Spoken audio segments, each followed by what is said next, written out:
Shalom, shalom, Yisrael. Start by giving all glory, honor, praises unto YAHAWAH, BAHASHAM, YAHAWASHI, BAHASHAM, HAQUADASH. Double honors to the elders and apostles, a great millstone and teacher move well. Peace and salutations be to hopeful elect. I'm Brother Tazwan, coming at you from the prophets in Babylon camp here in Tampa, Florida. This is going to be titled World War III will be the final war, as prophesied in the scriptures. Alright, and I want to grab this quote from Albert Einstein. He says, "I know not with what weapons World War III will be fought, but World War IV will be fought with sticks and stones." Alright, which he said, well, because we got this in the scriptures, matter of fact. Let's see if I can grab it.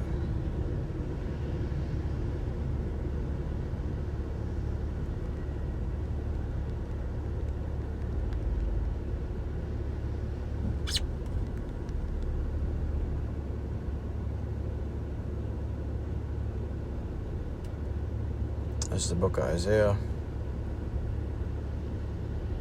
chapter 2 and verse 4. Matter of fact, let me get the full chapter, just in case there's more. It's like it, we in transit. Alright.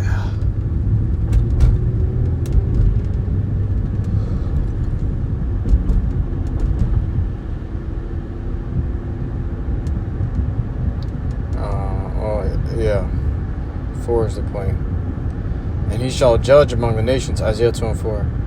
And he shall judge among the nations, and shall rebuke many people, and they shall beat their swords into plowshares, and their spears into pruning hooks. Nation shall not lift up sword against nation, neither shall they learn war anymore. Alright? So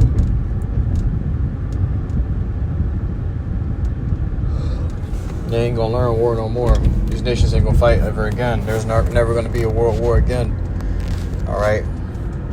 And it says, neither shall they learn war anymore. Alright? They ain't gonna have no need for swords or spears or weapons of mass destruction or the sword to slay, because it's gonna be complete and utter peace in the earth forever. Okay? It's gonna be and that's gonna be the finality of this world. Is that World War III. Alright. That's lucky. I'm gonna grab that in the book of 2nd Ezra, chapter. So lucky, bear with me. 2nd Ezra, chapter 15. And we'll start at verse.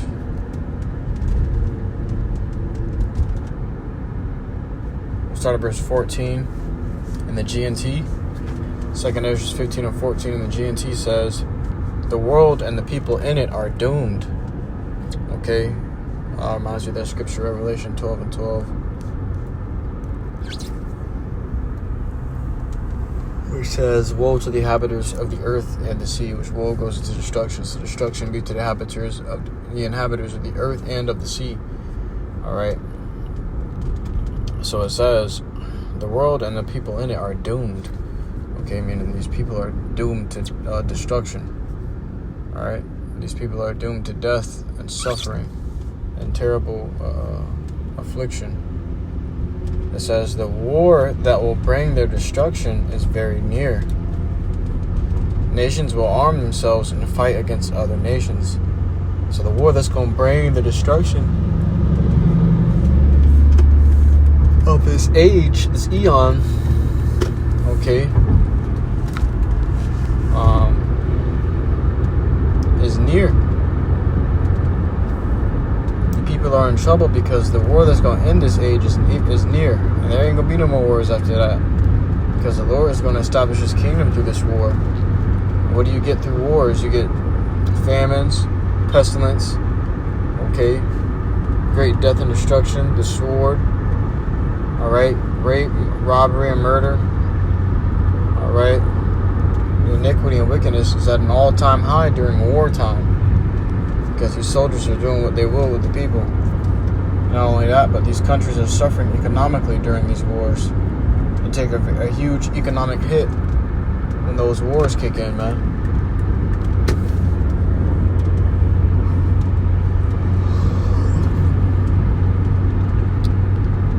It says there will be great political turmoil, which you see that going on right now, with one group trying to overpower another and gain control. The Republicans versus the Democrats. They're looking for a reason. These people looking for a reason to blame their country leader. Blame one side. Oh, it's the left wing. No, it's the right wing. Not realizing that they're both two wings of the same bird. It says, while ignoring the legitimate government. Alright? You're not understanding who the true government is. Alright? Which is who? YAHAWASHI. Alright? These people ignoring the true government, which is the Lord through the prophets.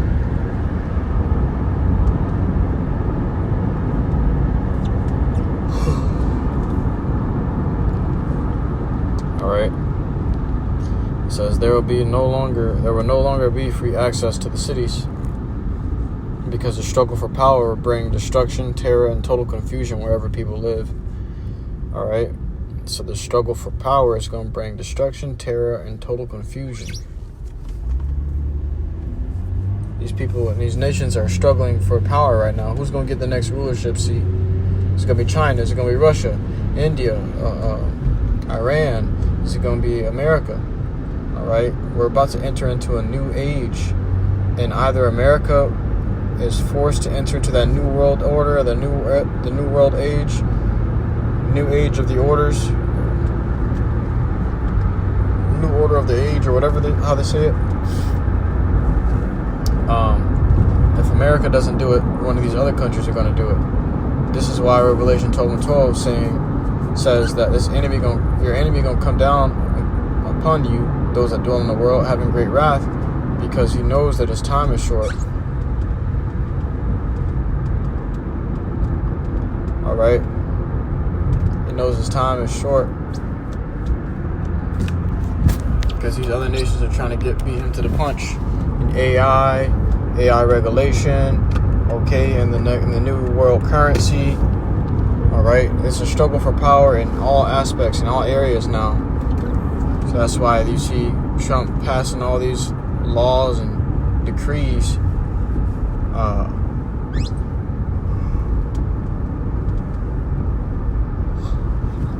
Which are getting more and more forceful and controlling by the day, because this eon is about to end, and these people know it. These nations see it. They don't know who's going to get next. They don't know that the Israelites are going to be in the rulership seat next. They thinking it's going to be themselves. All right. So these people are fighting each other. That's what's Yapa about it. All the nations know that they're about to enter into an age, and they don't know who's going to get it first, who's going to get there first. All right. But the Lord going to come down and surprise everybody, and surprise the people you never looked for. The scriptures say they never looked for Israel. They never thought upon Israel or our nation to become next and rule in the world, because we're at the bottom. They didn't think the Lord was going to make the tail the head. All right? Well, now you got to think again. The Lord is going to hit you with a double whammy. The Edomites are the devil, the wicked the Bible speaks of, and the people who you thought were wicked are actually my chosen. So, prepare for that. It says, burning and fuel, because he said he don't know. BAHASHAM said he don't know with what weapons World War III will be fought with. It says, Isaiah 9:5, for every battle of the warriors with confused noise and garments rolled in blood, but this shall be with burning and fuel of fire. Okay, this war is going to be with burning and fuel of fire. That means people going to have to burn in this war. And how are people going to burn? Okay, through that thermonuclear fire, through nuclear warfare. This is going to be a nuclear warfare. It ain't going to be no more hand-to-hand combat. It ain't going to be no more up close and personal. It ain't going to be no more troop to troop. It's going to be nuke to nuke. Okay? Let me grab this.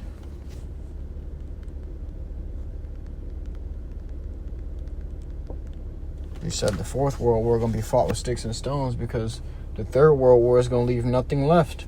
The nuclear missiles is going to overthrow everything. Everything's going to burn. Everything's going to be destroyed during the Third World War. That's why I brought up the scripture, the war that is coming will be the end of this world, or the war that will end this world is very near. Roughly paraphrasing the second Ezra 15 and 15 in the GNT. All right. This is the book of Revelation, chapter 11 and verse 14. The second world is past, which means the Second World War is past, right? And behold, the Third World War cometh quickly. Look how fast they developed their weapons. Look how fast they developed their technology, their artificial intelligence. All right. These devils ain't playing, man. Okay, and they moving so fast because what? These people are rushing. All these other nations are becoming armed and stronger. And they're rushing to see who's going to get the throne next. All right, and then everybody's leaving America in the dust. Okay, America is losing this race. So why do you think America's about to start lashing out? Because he's backed into a corner. He's not going to have any other choice but to lash out. The Lord has put him in the straits. Matter of fact, let me grab it.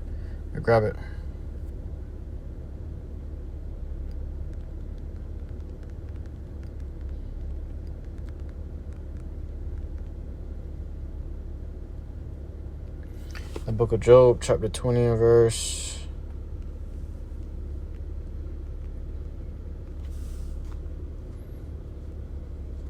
Job, chapter 20 and verse 22. It says...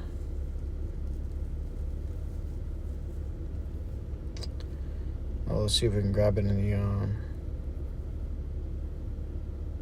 the GNT. GNT looks good. It says, at the height of their success, all the weight of misery will crush them. All right. Which in the KJV it says, in the fullness of his sufficiency, he shall be in straits. Every hand of the wicked shall come upon him. All right. These devils, these nations, you see the nations going to put hands on these Edomites, man. All right. When he about to fulfill his wish to rule the world again, to beat these other nations to it, they're going to put hands on him. They're going to catch him off guard and take his ass out the game. All right? And there ain't no escape for Esau. Matter of fact, let me grab that.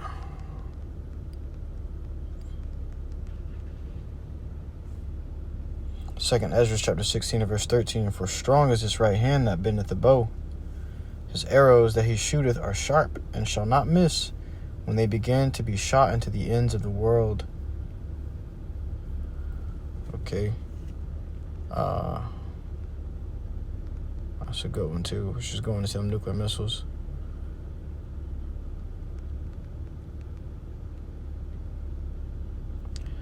This one here is the one I'm looking for 2 verses from 22. Job chapter 20 and verse 24. He shall flee from the iron weapon, and the bow of steel shall strike him through. So Esau gonna try to flee. You're gonna try to escape. That bow of steel gonna strike him through, which is that nuclear missile, ICBM missiles. Okay, ICBMs. All right, intercontinental ballistic missiles will come from across the world and strike his ass through. All right, and the Lord gonna strike him through as well. This devil's done. Okay.